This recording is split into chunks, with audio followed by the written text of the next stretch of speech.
Welcome back to Impossibly Unremarkable, a podcast hosted by myself, Jonathan Butts, and my longtime friend, co-host, and mustachioed man, Elliot Markson. That is right. We're back with another episode, and we are just two not very talented people joined today by a third, much, much more tremendously talented human being. Isn't that right? That is correct. Yes. Today we have the pleasure of being joined by Hjalmar. I'm sorry, I fucked it up again. But we're joined by a promising tattoo artist, the best up and coming, maybe in the whole central time zone or in the whole country. I don't know, prove me wrong. But he is a one to watch out in the tattoo industry, and we're very excited to talk to him. How are you doing today? I'm doing just great, man. I appreciate you guys inviting me to do this. Yeah, honestly, just super stoked to have you on. I mean, as a tattooed person, someone who enjoys tattoos, it's really kind of exciting for me to get this opportunity to speak to someone like you. You know, it's awesome. Yeah, get in, ask all the nitty gritty questions everybody's got, but you never really want to ask your artist when you're there in the shop. That's always kind of a weird thing. So hopefully we'll get into some of those funny, goofy little things about tattooing, about getting tattooed. Yeah, for sure. I know for me, like when I get tattooed, like I always struggle with that too. You kind of have to read your artists, like if they want to talk to you or if you're like annoying them, or like, do you find that like is a thing?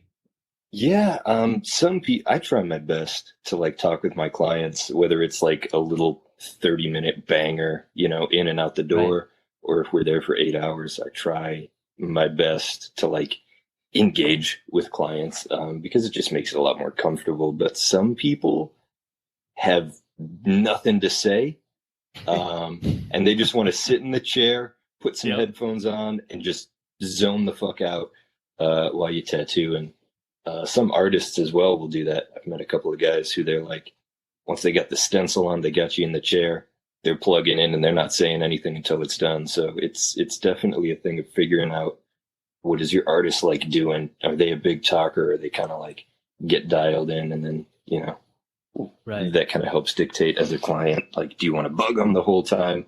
Are they cool with that, or is that going to slow everything up? Yeah. So it's kind of like a getting in the zone sort of thing, just kind of whatever they're feeling or like whatever their habits are, I guess. Yeah, I'm pretty comfortable doing whatever. If somebody wants to talk, we'll talk. But so I just kind of feel out the client. But it's the same way on the client side, like going and getting tattooed from a new artist. I've had to do it a bunch of times, and it's like you just slowly try and like ask little questions. And if they're just giving you real short responses, it's like, all right, they're probably just trying to, dive in and put their head down and work. Because some people, you get them distracted and they're like, I'm out of the zone now and I'm not going to be tattooing very well. So, sure. And other people couldn't give two shits if you're talking their ear off the whole time. I've got a coworker who's like that.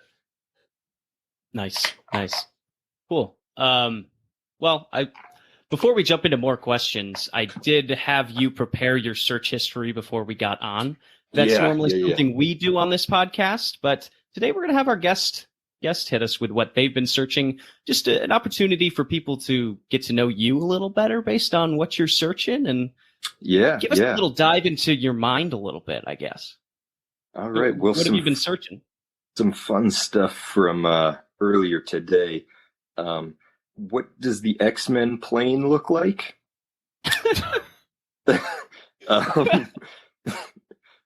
Followed closely behind by the 2023 Hyundai Elantra. Ooh. We were you in the market for a new vehicle? Absolutely not. No. Does the X-Men plane look like the 2023 Hyundai Elantra? These two searches, while they were only 20 minutes apart, could not have anything to do with each other. They're so unrelated. I'm curious, like, what prompts you to search that? Had you just watched the movie and you'd forgotten what it looked like, or? I was sitting in my living room, and who was it? Somebody brought up the, like, what is it? The SR 20 whatever Black Hawk, that super cool military plane they made out of titanium or whatever. Yeah, yeah. Oh yeah, like And I was like, spy plane or whatever. yeah. And I was like, that thing looks like the X-Men plane, doesn't it? And everybody was like, I don't know what the X-Men plane looks like. And when they said that, I started second guessing myself. I was like, do I know what the X-Men plane looks like? Am I making this up? Right. Like I got a little nervous that I was like talking out of my ass and I was going to look like a weirdo. So I had to look it up, and I was about as correct as I thought I was. So felt a little good there. Nice. I'm looking at a picture of the SR-71 Blackbird, and my recollection is it does look like the X-Men plane. Mm-hmm. Yeah, I had no idea what you were talking about. I had to search it myself because I don't remember what it looked like. I've seen the movies, but yeah, that's pretty sick. And actually, the Blackbird jet does also come up. I don't know if that's something different. I don't know enough about the lore, but looks sick. Love it. I feel like it has to be modeled off of the real plane, right? I would think these are too close to not be. I would be blown away to find out that they were different, you know? Yeah. I would have to do more digging and be like, when did they design the real plane? And then when did the X-Men kind of jet first appear in the comics, and like compare the dates and shit. But you're right. Fuck tattooing. Let's just talk about this. We need to dig in and find out. Really break this down. Seriously, man, X-Men jet. What is the origin? Who is behind this? Is it, in fact, a really large government conspiracy? I don't know. Could be. Who says no? I don't know. Wait, so the other thing you searched was like a Hyundai Elantra, is what you said? Yeah. Why? So that actually makes more sense. It makes moderately more sense in conjunction with some of my other searches, which is just 20 years of the Mazda MX-5 and the Mazda Miata. And I was trying to remember which year it is, because my coworker has a Miata, and he's been talking about selling it and all this other stuff. And I was trying to remember which one that one is and which year it was they switched over to calling it the MX-5, and then like changed it. And then we were just talking about cars, and I was like, "Have you guys seen the new Elantra?" Because I think it's kind of snazzy looking. So sure, thick. I haven't seen the new Elantra. What kind of looks snazzy? You said it's it looks like your standard 4-door sedan, but it's got some really nice kind of sleek futuristic headlights, and it's got this kind of fastback, kind of Aston Martin-esque to the back. Well, I'm looking at it right now.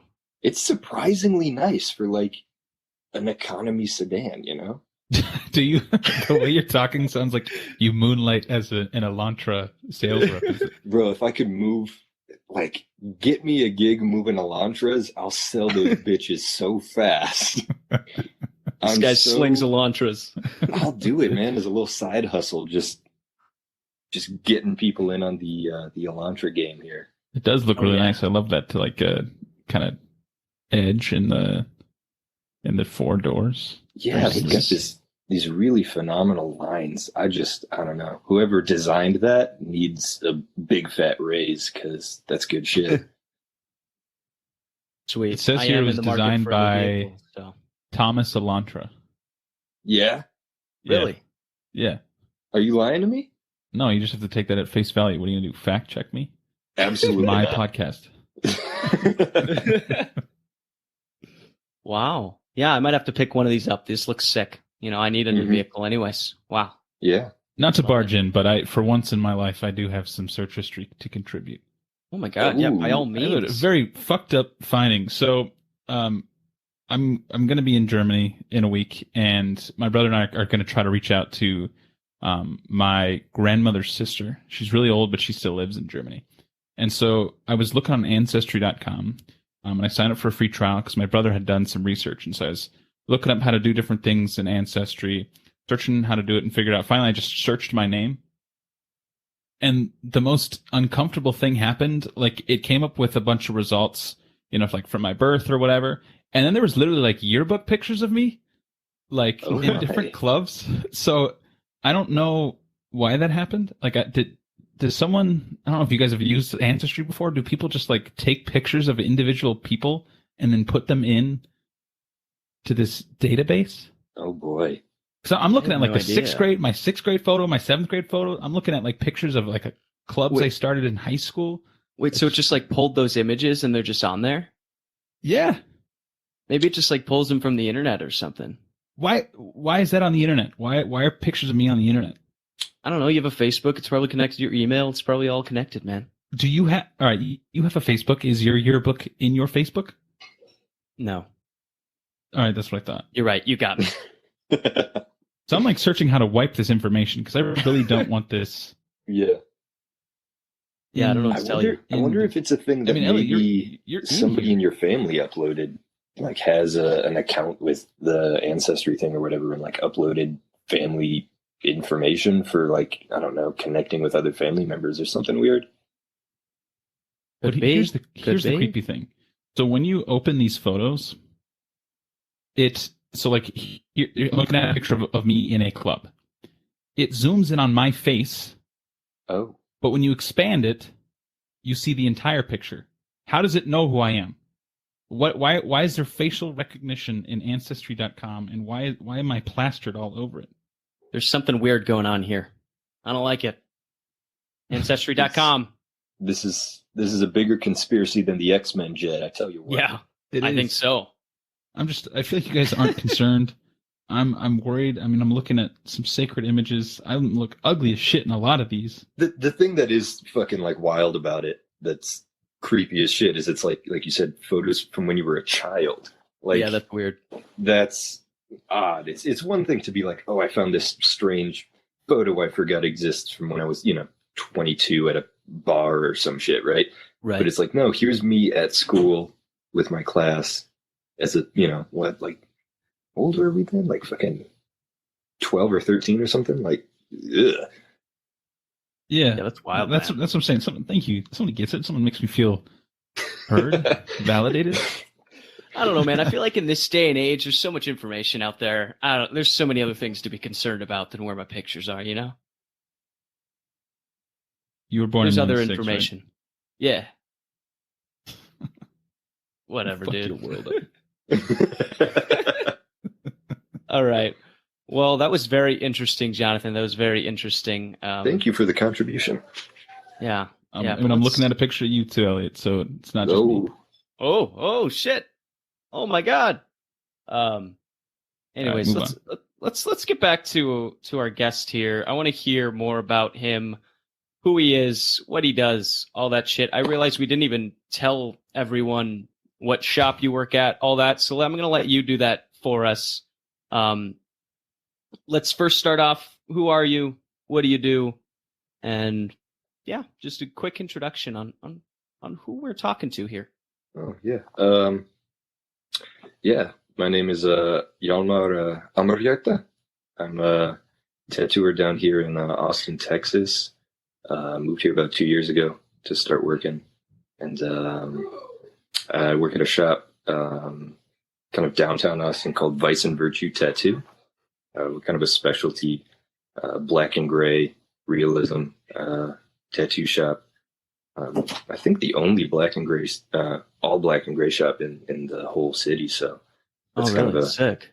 yeah, it's pretty cool. People kind of travel from pretty far away to come get tattooed at our spot. So it's been a really cool opportunity to work at some place that's kind of a little more prestigious and specialized like that, as opposed to like a lot of people get their start tattooing, working in street shops and doing a lot of walk-ins. Right. Just whatever comes through the door, you got to tattoo it, whatever style, you got to figure it out, make it work. So it's been kind of a real privilege to be working in a spot that's like, now we kind of just stay in our lane. We do the black and gray shit, if it's not in that vein, the shop owners kind of got everybody's back on being like, now we can turn that stuff away. We don't have to do, every tattoo that walks through the door. Right. But yeah, it's kind of a competitive area, Austin. There's a lot of tattoo shops here. So, and that's why I said, being the only black and gray specialty shop, like that's the thing we do, kind of sets us apart in a really large market for tattooing. Yeah, that's sweet. How did you I guess how did you end up getting into a shop like that that's like prestigious and kind of specializes? Because like you said, I mean, most tattoo artists or tattooers end up going to street shops or whatever, like you mentioned. Like, how did you end up getting there? What was kind of your journey to finding Vice and Virtue Tattoo? Yeah, that's kind of a fun journey. So what was it? Right after my first year of art college, I wasn't super thrilled with that, how it all went. It was really, I don't know. I never fucked with school, and it just felt like more school. It didn't feel like really art shit. So I dropped out of that and moved up to Duluth, Minnesota, where I was then taken on as a fine arts oil painting apprentice for 4 years. Wow. So for 4 years, I lived up there and studied under a living master of oil paint. And yeah, it was just 9 to 5 every day of doing really, really old classical drawing, painting, all that kind of training. And I did all of that because, my idea when I went off to college to do art school there was I wanted to do illustration and get a degree and then go and take that as kind of like, I don't know, my portfolio or my little audition tape, I guess, right? Sure. To go to some tattoo shops and be like, here's, take me on as an apprentice. Here's what I have to show you. Here's what I can do. Right. So then I went and did the fine art stuff, and it was a lot more hardcore, and learned a lot and had a lot of stuff to then take from there and start going around to shops and be like, look, these are my drawings. These are my paintings. This is what I can do. Right. And, selling yourself a little bit. Yeah. And I had my idea was I really wanted to separate myself from just other people who are like, oh, I want to learn how to tattoo. That sounds like fun. Yeah. I wanted to go into a spot and be like, this is the thing I care about. And this is the only thing I do. All I do is make art, and that's it. Yeah. And you're not going to have to teach me how to draw, how to compose things. I've already got that shit down. You just have to teach me the craft of tattooing, Right. And so I got down here, like I said, a little over 2 years ago, and started looking online at like, okay, well, what shops are near where I was living that kind of had artists that I liked. Because, you kind of want to work under people and have people teach you where you think they make good work. Because you kind of, I don't know, you respect their opinion a little bit more. You're like, yeah, you know what you're talking about. I've seen your stuff. It's great. Yeah, and you want to work with people that you also like their work, right? Yeah. And then, afterwards, once it's not really like a mentor apprenticeship relationship, it's more just like, coworkers and whatnot. It's like you still respect their work, and you kind of like can take stuff still, even as a professional, years down the road from the stuff that they make. But I was looking around for artists like that here. Really? And I wound up coming across this guy, Nathan Hebert. And I realized, like, holy shit, I've been following this guy for like 5 or 6 years on Instagram. And I'd never even noticed his shop was down here in Austin. When I moved here, totally had forgotten about all that. And I was like, holy shit, this is, one of these guys that I've been like enamored by his tattooing for years and years and years. And he's got a shop fucking 5 minutes from where I live. And that's so I was crazy. Like, fuck it, let's go. And kind of the best way to get, your foot in the door of having a chance to get an apprenticeship is you go get tattooed. Go get tattooed at the shop. So I like reached out to the shop and was talking with the shop manager, and she was telling me, Nathan's wait list is like over a year. And I was like, oh, fuck. So I was like, okay, let me reevaluate. Let me look at some of the other artists there. And everybody's just, a badass tattooer at this spot. So I was like, all right, I'll get set up and I'll get tattooed by one of these other guys.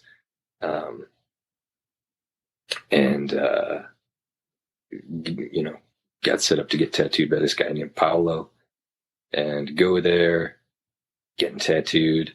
And we start talking about like the fine art stuff. He kind of had a similar schooling background to me, like the fine art thing, the drawing, the painting, the classical stuff. So that was really like a really cool thing. We kind of connected on it. We're talking about the whole time he was tattooing me, and he was like, I didn't even get a chance to like bring up that I wanted to get into tattooing. He just said, well, have you thought about tattooing? And I was like, every day for the past like 8 years. And we trying to play it cool, just like, yeah, that's why I'm fucking here, man. Right. I was like, yeah, man, that sounds like fun. Not like that's the whole reason I came here to drop like $1,000 on this tattoo was to maybe ask if you could please teach me, maybe. And like I had my little backpack. I had my little backpack with my portfolio in it, and I was like, oh shit. So I pulled it out and I was, showing him, and he was like, oh yeah, you should go show it to Nate, guy who owns the shop. I go show him, and we're talking about it, and he's like, it's really good stuff, but we just recently took on somebody else as an apprentice. I was like, oh, fuck. Like, I was trying really hard not to be like, all right, well, get rid of them and just take me instead. Like, fuck that guy. They suck, dude. Right. I was trying not to do that. But I was like, oh, man, well, if anything changes, let me know. And he was like, yeah, for sure, man. And went our separate ways, and I started going around, like, looking at other shops. Like, people's apprenticeships can take, like, 3 years. Sometimes people can be an apprentice. So I was like, I don't know how long I want to sit around and wait for that person to finish up. Right. So I can have my turn. So I started going to some other shops, and that was kind of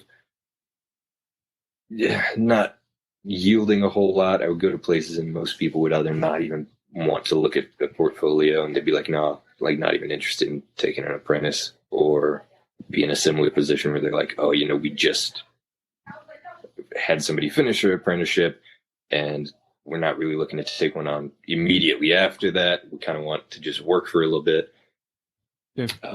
So that was like a year long, just kind of looking for shit. Wow. And then, wait, so it was a full year before they even heard back? Yeah.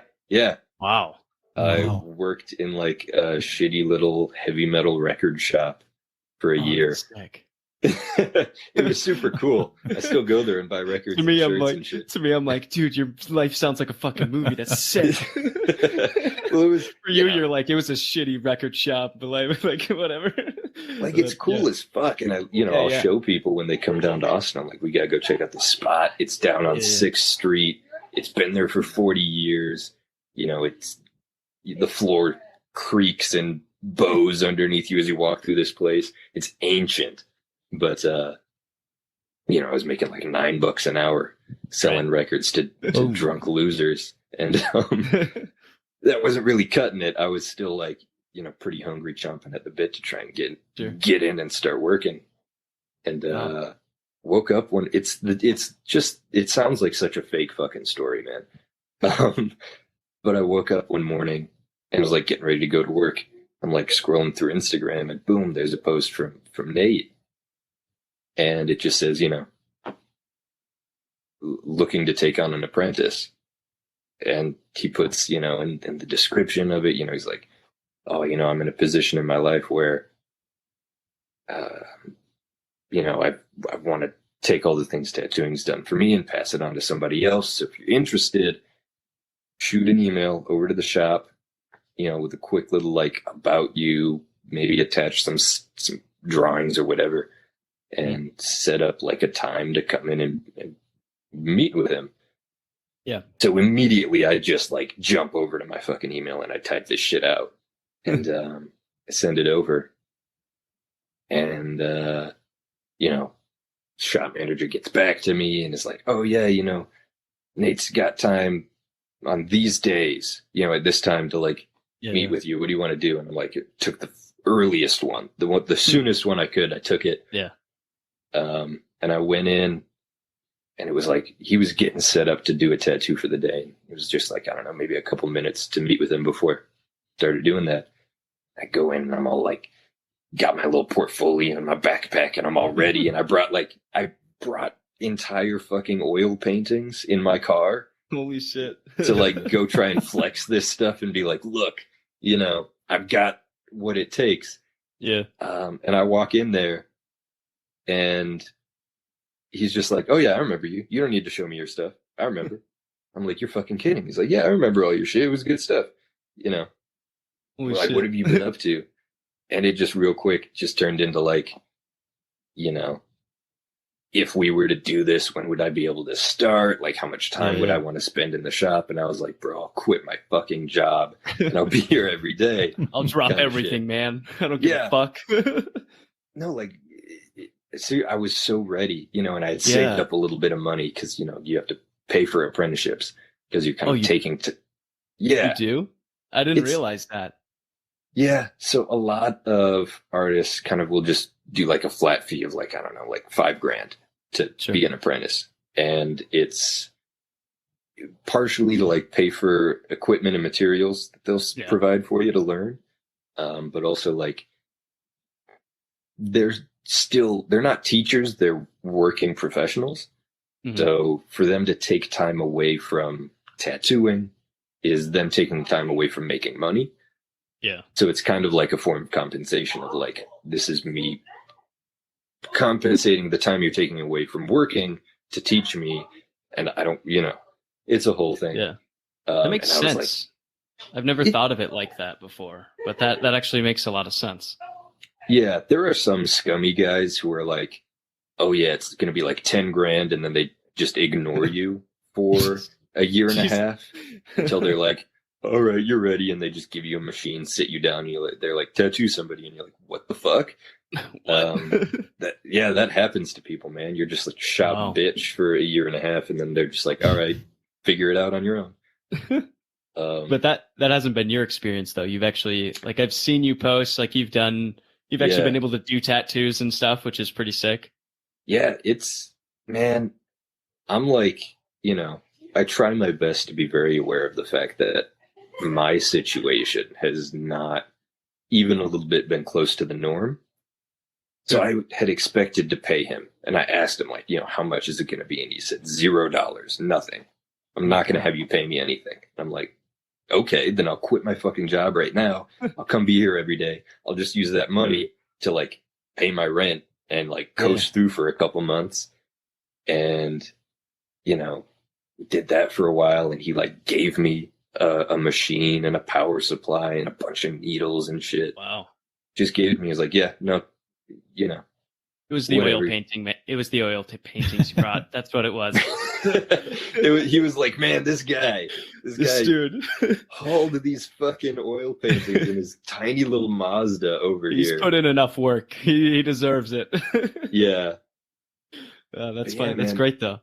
I'm enamored by this story. I mean, not only does it take huge cojones to move to a different state and then to shop yourself around and be persistent enough to, you know, end up with a shop that you really, really want. I mean, fucking props to you, man. That is I appreciate it, like the coolest story I've ever heard. Crazy. Yeah. If I was in that position, I would have given up before I got to the airport. Yeah. I don't have that level of energy or commitment, but I mean, really cool. I've been looking through the shop's Instagram, and when Elliot told me that you were, you know, we were bringing you on, I, you know, had some questions about what it is that, you know, what you do and what shop you're at, and most of the time, like if you opened a tattoo shop's Instagram, you'd see kind of like rinse and repeat, like kind of silly illustrations and whatnot. But I mean, these are all incredibly detailed. Very distinct, you know. I'm not saying, you know, weird. I don't know, like what, you know, goofy Mickey Mouse. None of that. Like these are all really, really great, and the work that you've done. I mean, I'm just impressed. That's what I'm trying to get across. Yeah, he's trying to say that before he came on, he thought you were going to be a piece of shit, but now he's really impressed with you. Yeah. There we go. It completely changed my point of view. You won him over. Yeah. No, man, it really is one of those things where I expected to be in a shop, kind of like you're talking about, where it's a lot of, you know, sticker tattoos, right? Like Yeah. little bangers. Like they were all just, I don't know, like some shit you'd pick off the wall. We stick it on, you tattoo it, and then we kick your ass out the door. Sure. That's, I think, what a lot of people, think of tattoo shops as being. And that's what a lot of them are. Like a lot of street shops are just like that. They're doing the same designs, or at least similar stuff day in and day out. And it's something that's really unique and special about the shop that Nate's kind of created here with Vice and Virtue. Is it's almost run a little bit more like a, I don't know, private art studio that just happens to tattoo people instead of like paint. Like we're appointment only, all this kind of stuff. It's like pretty high end shit. Which is nice for me because, it's nice to make some fucking money. Fuck yeah, man. Get the bag. Seriously. I'm curious how did you end up, because you're at a specialty shop, right? So you kind of specialize in that realism in black and gray. How did you end up choosing that, I guess? Or is it something you choose, or is it like you're just like, man, I'm fucking good at this, so this is what I do? It can be a little bit of both, honestly. Okay. Like I've always my whole life just done like little pencil drawings. Everything was always just in pencil. So it was already that black and gray kind of thing. I just kind of think about drawings. I think of them in black and gray, and all this is just kind of how my brain processes all this information. So it was really weird for me when I was doing the fine art shit to do painting in full color. That was strange. That was difficult to get myself to do because I naturally just kind of think in a more kind of, I don't know, monotone, monochromatic value. Sure. So it's a little bit like I can do things in full color. Right. I just like doing it in black and gray more. Sure. So it's kind of both. Kind of, I like doing it this way. This is the way I prefer it. These are the tattoos I like. Like I don't have any color tattoos myself. I don't have an issue with them. I don't think they're bad. Right. I just am not terribly interested in color tattoos. Right. I mean, it's all aesthetics, man. It's all just like what you like to look at, right? I mean, black and gray for me also looks better, but it's up to the individual, Yeah. There's some cool fucking color artists out there who make some really, really cool shit, but I just, for the most part, I don't care. And it's not like I don't care in a derogatory way. I'm just, it's like, I don't know, it's like listening to some music and you're like, man, this is really well made, but I probably won't ever catch myself in the car alone playing this for myself and like jamming out. It's just not my thing. So that's kind of how I feel about color tattooing. Is it's good, it's nice. I'm just not captivated by it. Sure. Awesome. Cool. I have a few more questions. Butts, did you want to get one in? I have so many questions. Hit me with them. Let's do it. So aside from your time at Vice and Virtue, surely at some point one of your friends has asked you to do like a stick and poke, something really, has that happened to you? Have you done that?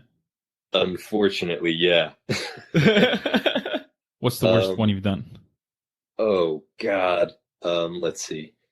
I mean, probably hands down, probably the worst one I ever did was thankfully on myself. Okay. So nobody's out there walking around with this piece of dog shit on them. It's just me. So I have to deal with this. But it was the first one I ever did. I was like 15. It was in my bedroom. I used like a thumbtack and a ballpoint pen, and it hurt like hell. And it took 3 hours, and it was nothing. It didn't look like anything. Still doesn't. Where is that on your body? It's on my thigh. Ooh, I guess that's a fairly like fatty part of you. I'm sure that's like one of the less. I've only gotten one tattoo, so Elliot and you obviously know a lot more. But I'm thinking about like the hardest places to tattoo. Like, is thigh's pretty difficult? I mean, I guess when you're using a tack and a pen and at age 15, I'm sure it's not the cleanest operation. Yeah. So like the thigh, I like to tell people it's a really phenomenal place to get tattooed. It's not terribly painful. It's pretty comfortable for your body. Like you can sit in a nice, comfortable position to get tattooed on the thigh. And it's a big spot. You can get nice, cool, big shit on your thighs. Yeah. Which is kind of why it sucks that I scribbled on it with a bunch of dumb shit. And now I don't know. I don't have this big real estate. But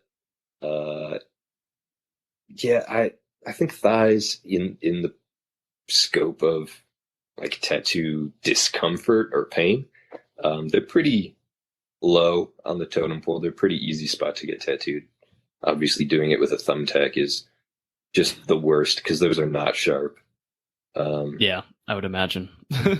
Yeah, I would like line it up on my skin with where I wanted it, and then like slap it down with my other hand. Oh my god, dude!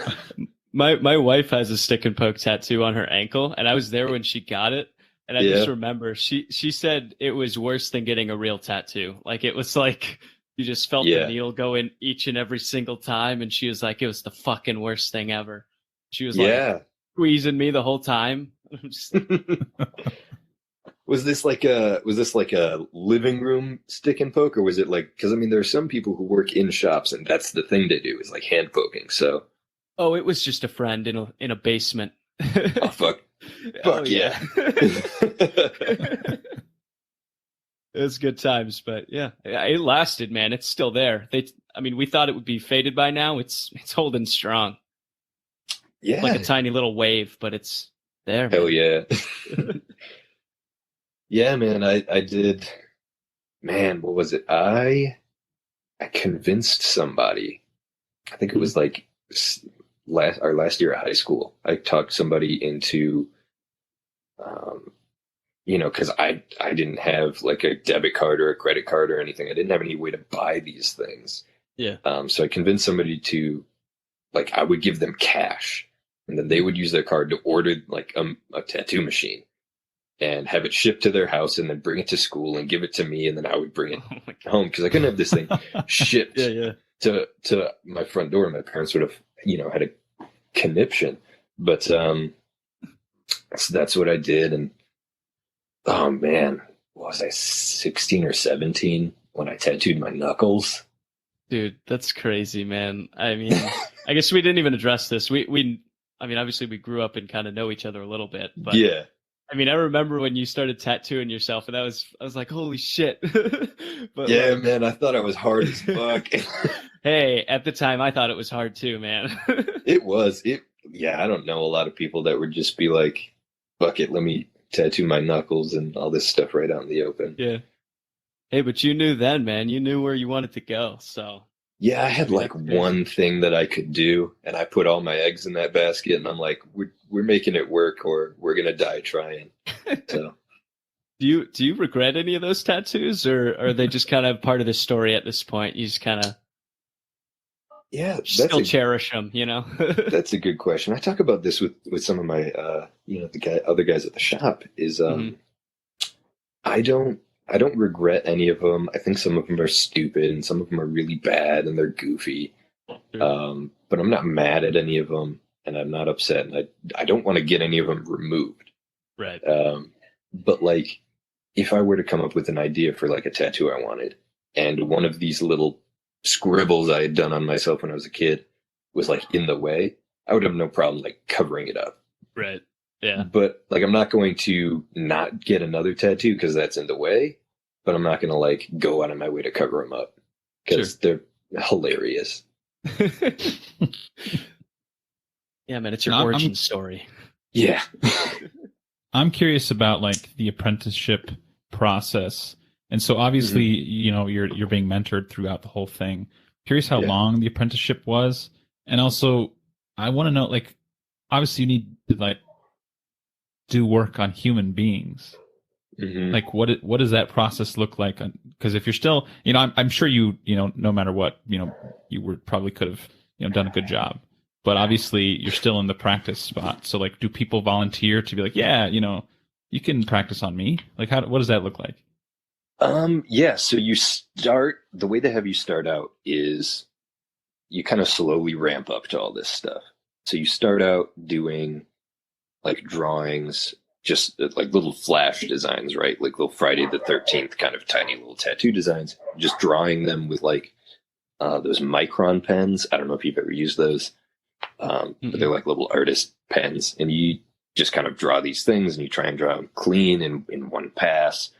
And you kind of get used to the pressure of using that pen because it's pretty similar to like the amount of pressure you want to apply when you're tattooing somebody. So you do that, and then for most people, then you like graduate to then, going out buying some synthetic silicone practice skins. They're like these kind of slabs of I don't know, I think they're silicone. I don't know. They're all made out of different shit, I imagine. Mm-hmm. And then they kind of are a little flexible and stretchy, like skin. And then you kind of use an actual tattoo machine with needles and you tattoo on this fake skin. And that gets you kind of used to, how fast do you want your machine to run? How long do you want your needles hanging out? Getting just used to the weight of the machine, hand placement, stabilization, hand speed, all this kind of stuff that comes along with you're now using a new tool to make art. It's not like a pencil or a paintbrush. It's very much its own thing. So once you do that for a while, and I think I have a post on Instagram of like I don't know, it's like Michelangelo's David or something that I did on one of those practice skins. That's on. I saw that the other day looking through your account. That's crazy, man. That one and so detailed. That's nuts. You can do a lot on those practice skins. It's really surprising. Some of them are better quality than others.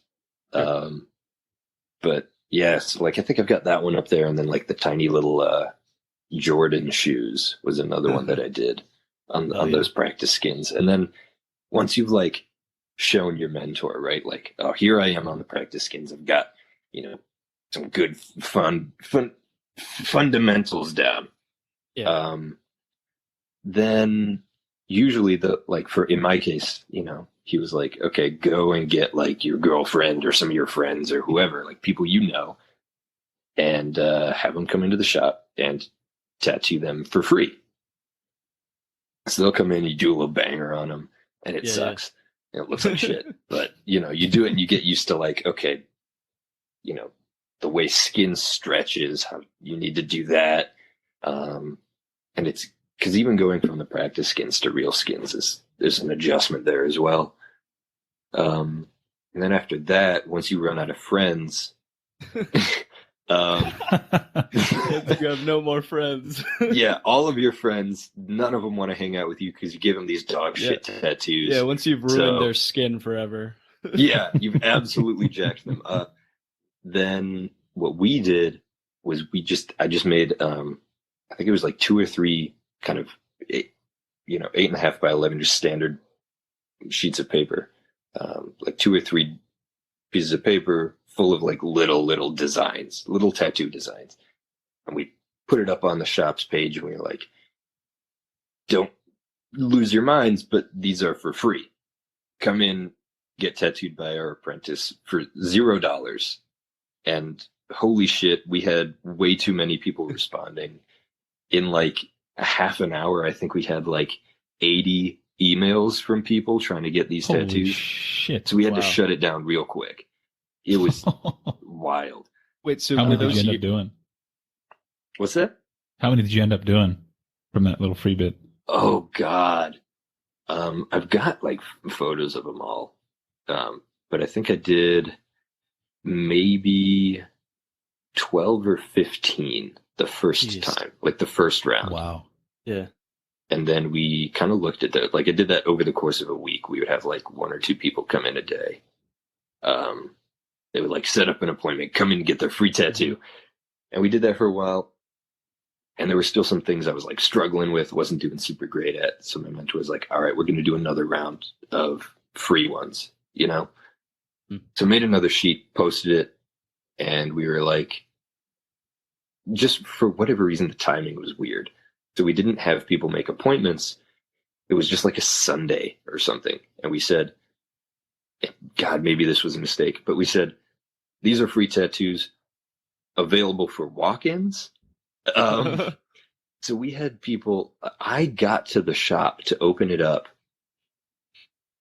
and there were people waiting at the gate. Holy shit. Before we even opened.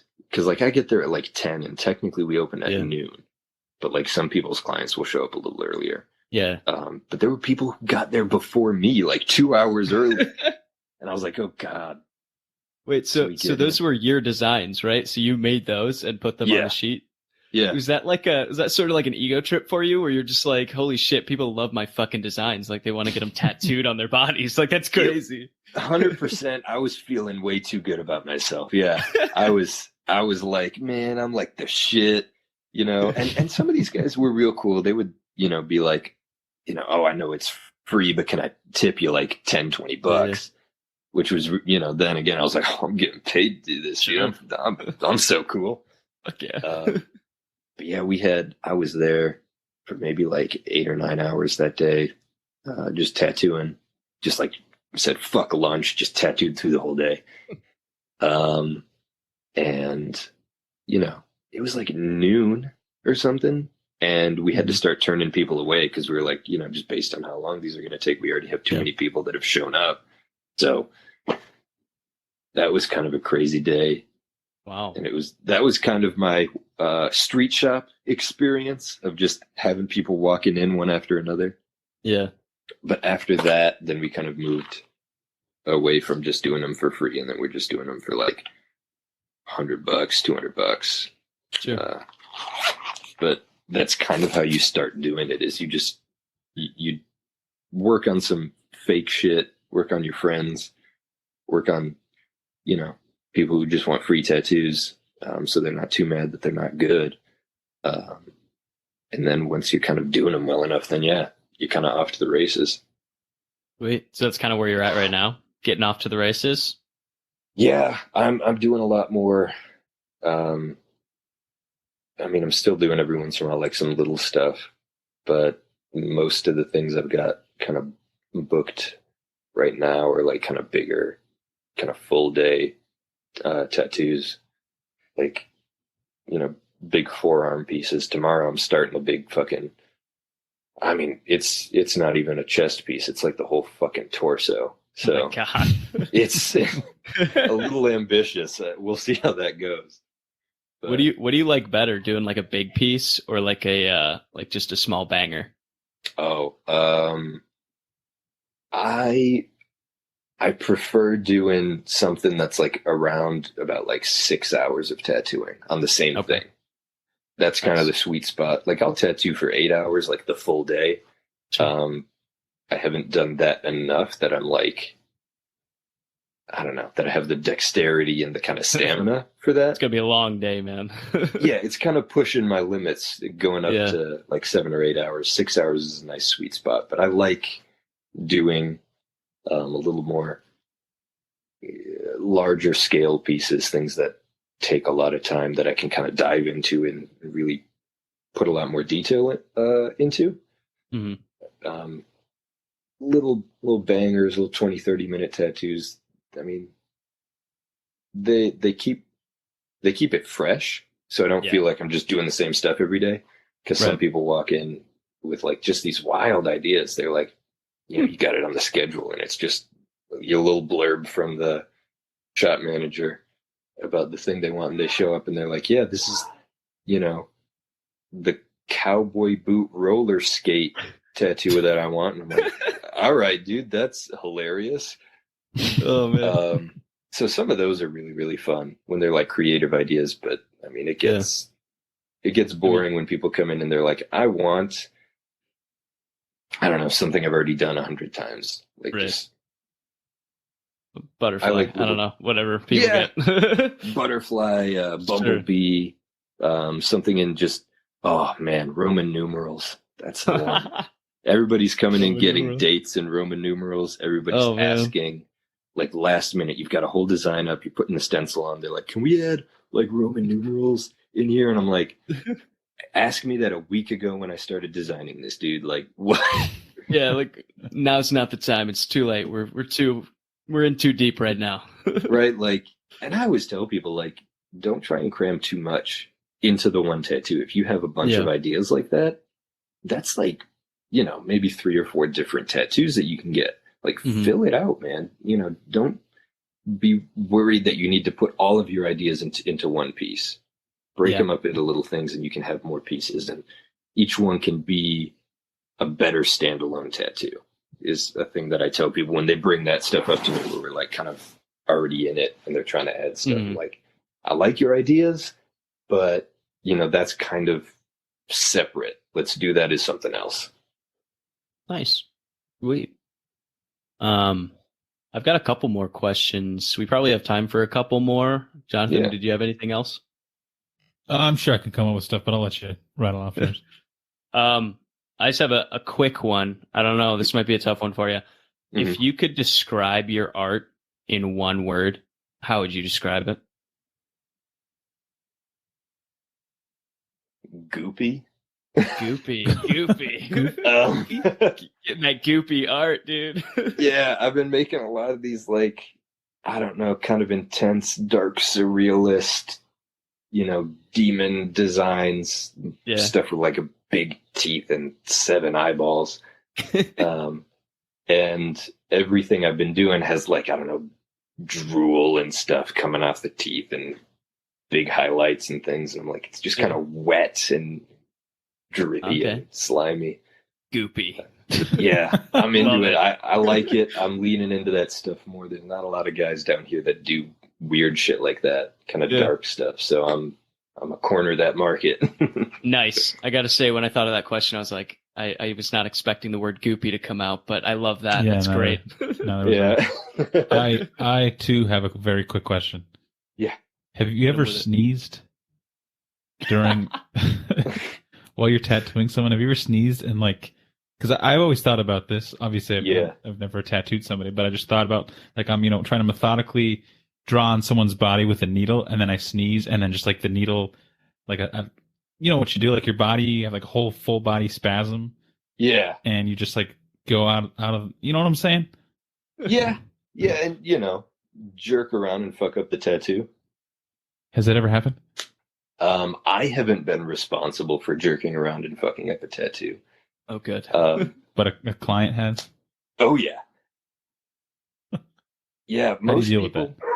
What happens when that? What do you do when that? Or like, what does an artist do when that happens? Do they just don't say anything and then just fix it? And then just like, what's protocol for that? It super depends on the design. Yeah. So sort of depending on what the tattoo is that you're doing. So if I'm doing something like, I don't know, like a Greek statue, right? If I'm doing that, there's a lot of shading in that, a lot of soft kind of, I don't know, value and gradients. And if somebody were to move while I'm doing some of that, it's not a huge deal. Right. And you can kind of like nudge and move things around and soften it up, and you won't really even notice. The ones that suck are like a lot of line work, fine line black and gray things, floral things, script. That stuff sucks when people move. Like doing words and letters and oh man, harder to fix a letter than it is shading. Yeah, I suppose. Because it's like I can't just tickle this edge a little bit more. Yeah. It's this B has an extra little hump in it, and now it's just weird. So depending on what the design is, you can kind of get away with it. If it's the client's fault for moving and it's not really something that you did that caused them to move, like if they just moved or jerked or whatever, I mean, you just kind of like tell them, hey, like, we're going to face the facts here. You kind of fucked this up. We're going to try our best. We're going to try our best to come up with a solution on how to fix this and how to make it look clean and like it's not jacked the fuck up. Sure. And usually it's when you're tattooing people, if you just talk to them, you reel with them, you level with them, and you're like, listen, man, this got jacked. We have to kind of call an audible here. Especially when they know, like, oh yeah, I fell asleep here in the chair and jerked awake and it fucked something up. Like that's on them. They know that. They're pretty flexible with then whatever you have to do to fix it. Nice. Thankfully, it's never like too bad. I don't know. I feel like at least so far I've been pretty good at, like, when somebody moves, just like pulling back with the machine, like straight back, straight out, not like jerking off to the side or anything. So it's usually a really tiny hiccup, and I can kind of like go back in that line a bit and kind of like ease into it and kind of pick it up and keep it going a little bit. But I've had some people, like I was tattooing this client's the top of her foot, and we were doing some handwriting. It was like her grandmother's handwriting. Okay. If you're ever doing lettering, handwriting is the best you can get because you can't fuck it up because everybody's handwriting already looks like shit. So you're like, that's what your grandma's handwriting looked like. That's what it is. Right, I'm like, she's an old lady. I don't know what to tell you. But your grandma's handwriting sucks. Right? Like, that's got nothing to do with me, man. You take that up with Gma. Yeah. But, and tattooing the top of the foot, which is a really rough spot to get tattooed. Ow. And she wanted it really, really little letters. So I got this tiny little 3-liner out. I'm doing this real little. And she is like yelping and screaming and kicking. And she just like kicks me off at one point, and I'm like, oh. And she yeah, well, yeah, she like thrashed her leg out, and I'm, tattooing on the top of her foot. She like kicks me off, and I'm like, oh my God. Oh, what did I fuck up? It wasn't too bad, but it was pretty shitty. Yeah. And I was like, I didn't even have to say anything. She was like, oh, did I fuck it up? And I was like, yeah. Yeah. And she was very aware that she was not sitting still and not helping me out. So she wasn't like upset or angry. And we made it work, but that was probably the worst one I've had, where I was like, I don't know if there's a way to make it look seamless, like nothing happened. Like, again, because it's handwriting, we kind of got away with it, where you could just say that's how it looked when it was written out, by grandma. But if you knew, like if you know, yeah, just gaslighting through your tattoo work. Yeah. Oh man, that's awesome. That's great. I've got one last question. So, looking towards the future, what are your goals from here on out? Like 5 years down the line, where do you see yourself? What are you working towards now? Oh man, I definitely would like, kind of my first goal in my list of goals for tattooing is I want to get myself to a place where I'm like tattooing 4 or 5 days a week. All like, booked out for, I don't really want to be booked out past 3 months. I just feel like that's a whole lot on my plate. But like 3 months. You don't want like Nate's 1 year wait list. He makes it work, but that would just overwhelm me, I think. For sure. Just having all that shit looming out there. But I'd like to be, busy doing larger pieces, things that are like around 6+ hours. And I'd like to be doing, in like 5 years, I'd like to be doing just all my kind of shit, stuff that's right up my alley, my kind of style, more custom pieces, people that are just like, hey, I want to get tattooed by you, whatever you want to do. That's kind of the place I want to get to. Awesome. Yeah. I mean, it sounds like you're on your way, man. And honestly, hearing your journey, you'll get there for sure. I mean, you've got the work ethic, you've got what it takes, you got the talent. Obviously, we've all seen your artwork, and it's fucking incredible. Yeah. I mean, I appreciate you coming on. It's been a lot of fun. hearing your Absolutely. story and everything, and super interesting. Jonathan, did you have anything else to ask or touch on before we call it? No, just to thank you.